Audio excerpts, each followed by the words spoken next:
בעצם זה החוקן הפשוט, הרגיל, הראשוני, הניקוי הראשוני, לפני שאנחנו עוברים, לשלב הבא.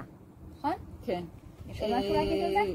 אני רציתי לשאול כמה מים את שמה ובאיזה טמפרטורה המים צריכים להיות. אוקיי, קודם כל מים מינרליים, לא מים מהברז, מים מטעמי 4 מסוננים נקיים, והמים יכולים להגיע עד למעלה. עכשיו, באמת שבהתחלה האנשים שרק מתחילים לעשות חוקן יכולים לעשות, זה 1.5 ליטר, כמעט 1.5 ליטר.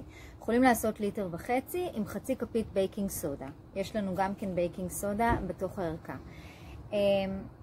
אנשים שהם יותר גדולים, יותר רחבים, ויכולים לעשות אפילו פעמיים. אם הם מרגישים שממש זה עוזר להם להוציא, הם יכולים לעשות פעמיים של החוקן הזה. של 1.5 ליטר פעמיים. מים לא חמים, מים פושרים, וחצי כפית בייקינג סודה. מה עושה הבייקינג סודה? בעצם היא מאזנת את ה-pH של המעיים. יש בסיסי ויש חומצי. חומצי גורם למחלות, בסיס גורם לרפואה ומרפא, וככל שהגוף שלנו הוא ב-pH יותר גבוה, 8, 8.5, 9, הגוף שלנו יותר בריא ופחות נוטה לווירוסים ומחלות. אז כשאנחנו עושים את החוקן עם הבייקינג סודה, אנחנו בעצם נותנים חומר בסיסי למעיים ומבססים את החומציות.